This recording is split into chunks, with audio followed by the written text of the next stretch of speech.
ರಾಜಾಜಿನಗರದ ಇಎಸ್ಐನಲ್ಲಿ ಒಂದಲ್ಲ ಒಂದು ಕರ್ಮಕಾಂಡ ನಡೀತಾನೇ ಇದೆ. ಡೆಲಿವರಿ ಮಾಡಿಸುವಲ್ಲಿ ವಿಳಂಬವಾಗಿರುವ ಹಿನ್ನೆಲೆ ನವಜಾತ ಶಿಶುವೊಂದು ಸಾವನ್ನಪ್ಪಿದೆ. ಬೆಂಗಳೂರಿನ ರಾಜಾಜಿನಗರದ ಇಎಸ್ಐ ಆಸ್ಪತ್ರೆಯಲ್ಲಿ ಇದಾಗಿರೋದು.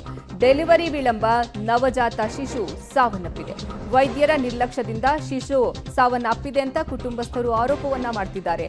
ಹೆರಿಗೆ ನೋವು ಹಿನ್ನೆಲೆ ಅವರನ್ನ ಭಾನುವಾರ ಆಸ್ಪತ್ರೆಗೆ ದಾಖಲು ಮಾಡಲಾಯಿತು. ಸೂಕ್ತ ಸಮಯದಲ್ಲಿ ಹೆರಿಗೆ ಮಾಡಿಸದ ಹಿನ್ನೆಲೆ ಶಿಶು ಸಾವನ್ನಪ್ಪಿದೆ ಅಂತ ಹೇಳ್ತಿದ್ದಾರೆ. ಇಎಸ್ಐ ಆಸ್ಪತ್ರೆ ವೈದ್ಯರ ವಿರುದ್ಧ ಸಂಬಂಧಿಕರು ಆಕ್ರೋಶವನ್ನ ಹೊರಹಾಕ್ತಿದ್ದಾರೆ. ಬೆಂಗಳೂರಿನ ರಾಜಾಜಿನಗರದ ಇಎಸ್ಐ ಆಸ್ಪತ್ರೆಯ ಕರ್ಮಕಾಂಡ ಇದು. ರಾಜಾಜಿನಗರದ ಇಎಸ್ಐನಲ್ಲಿ ಒಂದಲ್ಲ ಒಂದು ಕರ್ಮಕಾಂಡ ಹೊರಗೆ ಬರ್ತಾನೆ ಇದೆ. ಅದರಲ್ಲಿ ಇದೀಗ ಡೆಲಿವರಿ ಮಾಡಿಸುವಲ್ಲಿ ವಿಳಂಬವಾದಂತಹ ಹಿನ್ನೆಲೆ ನವಜಾತ ಶಿಶುವೊಂದು ಸಾವನ್ನಪ್ಪಿದೆ. ಬೆಂಗಳೂರಿನ ಕಮಲಾನಗರದ ಸಂಗೀತಮ್ಮ ಜೋಶ್ನಾ ಹಾಗೂ ಸುನೀಲ್ ಅನ್ನೋ ದಂಪತಿಗೆ ಸೇರಿದಂತಹ ನವಜಾತ ಶಿಶು ಇದು. ಹೆರಿಗೆ ನೋವು ಕಾಣಿಸಿಕೊಂಡಿದ್ರಿಂದ ಅವರು ಭಾನುವಾರ ಮಧ್ಯಾಹ್ನ ಆಸ್ಪತ್ರೆಗೆ ಕರ್ಕೊಂಡು ಬಂದಿದ್ರು. ಈ ವೇಳೆ ಈ ರೀತಿ ಆಗಿದೆ.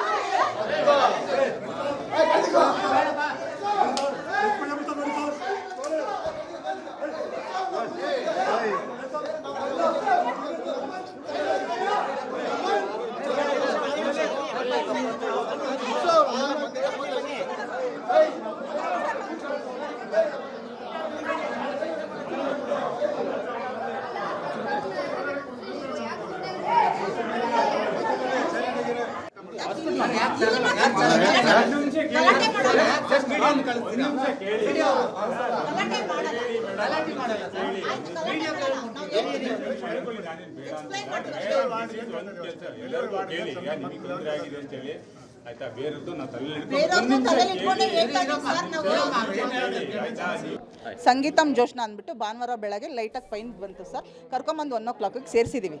1 o'clock ಸೇರಿಸಿ ಸರಿ ನೋವು ಬರಲಿ ನಾರ್ಮಲ್ ಮಾಡ್ತೀವಿ ಅಂತ ಹೇಳಿದರು ಸರ್. ಸೋಮವಾರ ತನಕ ನೋಡಿದ್ವಿ. ಸೋಮವಾರ ಮಧ್ಯಾಹ್ನದಿಂದ ಪೇಯ್ನ್ ಸ್ಟಾರ್ಟ್ ಆಗಿದೆ. ಪೇಯ್ನ್ ಸ್ಟಾರ್ಟ್ ಆದ್ರೂ ನಾವು ಡಾಕ್ಟರ್ ಹತ್ರ ಹೋಗಿ ಎಕ್ಸ್ಪ್ಲೈನ್ ಮಾಡಿದ್ವಿ.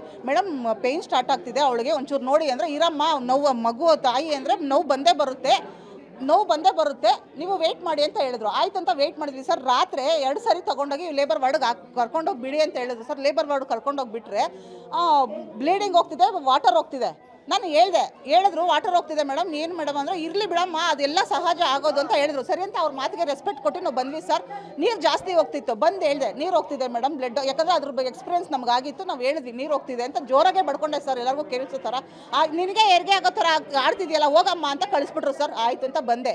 ಸೋಮವಾರ ಆಯ್ತಲ್ಲ ಸರ್, ಇಷ್ಟೆಲ್ಲ ರಾತ್ರಿ ಕರ್ಕೊಂಡೋಗಿ ಲೇಬರ್ ವಾರ್ಡ್ಗೆ ಹಾಕೋದ್ರಲ್ವಾ, ನೀವು ಸಿಸೇರಿಯನ್ ಮಾಡೋ ಥರ ಇದ್ದಿದ್ರೆ ನೀವು ಅವತ್ತೇ ಮಾಡ್ಬೋದಾಗಿತ್ತಲ್ಲ ಸರ್.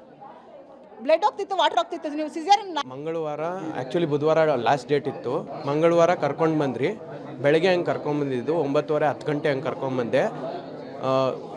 ಏನಿಲ್ಲ ಅಂದರೂ ಇಲ್ಲಿಗೆ ಕರ್ಕೊಂಬಂದಿದ್ದು ಡೈರೆಕ್ಟು ಲೇಬರ್ ವಾರ್ಡ್ಗೆ ಕರ್ಕೊಂಬಂದಾಗ ಅವ್ರು ಇಟ್ಕೊಂಡು ಇಲ್ಲ OPDಗೆ ಹೋಗಿ ಅಂತ ಹೇಳಿದ್ರು. ಅಲ್ಲಿಂದ ಟೈಮ್ ವೇಸ್ಟ್ ಮಾಡಿ ಅಲ್ಲಿ ಎಲ್ಲ ಚೆಕಪ್ ಎಲ್ಲ ಆಗಿ ಕೊನೆಗೆ ಡಾಕ್ಟ್ರು ಬಂದು ಹೇಳಿದ್ರು ಇದು ಬಂದ್ಬಿಟ್ಟು ಸರ್ವಿಕಲ್ ಲೆಂತ್ ಇನ್ನೂ 1 ಸೆಂಟಿಮೀಟರ್ ಅಷ್ಟೇ ಓಪನ್ ಆಗಿದೆ, ಮಗು ನಾರ್ಮಲ್ ಡೆಲಿವರಿ ಆಗಲ್ಲ. ಸೊ 2 ದಿನ ಟೈಮ್ ಹಿಡಿಯುತ್ತೆ, ಅದು ಮಿನಿಮಮ್ 9 ಸೆಂಟಿಮೀಟರು ಓಪನ್ ಆಗಬೇಕು ಅಂತ ಹೇಳಿದ್ರು. ಅದು ಈ ಬಗ್ಗೆ ಹೆಚ್ಚಿನ ಮಾಹಿತಿ ನೀಡ್ತಾರೆ ನಮ್ಮ ಪ್ರತಿನಿಧಿ ನರಸಿಂಹಮೂರ್ತಿ, ದೂರವಾಣಿ ಸಂಪರ್ಕದಲ್ಲಿದ್ದಾರೆ. ನರಸಿಂಹಮೂರ್ತಿ, ಏನಿದು ಆರೋಪ? ಹೌದು, ಅವರು ನವಜಾತ ಶಿಶುಗೆ ಆಸ್ಪತ್ರೆ ಸಾವಾಗಿರೋದಕ್ಕೆ ಈ ಆಸ್ಪತ್ರೆಯವರೇ ಹೊಣೆನಾ? ಹೇಗೆ ಕುಟುಂಬಸ್ಥರು ಏನು ಆರೋಪ ಮಾಡ್ತಿದ್ದಾರೆ? ಇನ್ನು ವೈದ್ಯರು ಏನು ಹೇಳಿಕೆಯನ್ನ ಕೊಟ್ಟಿದ್ದಾರೆ?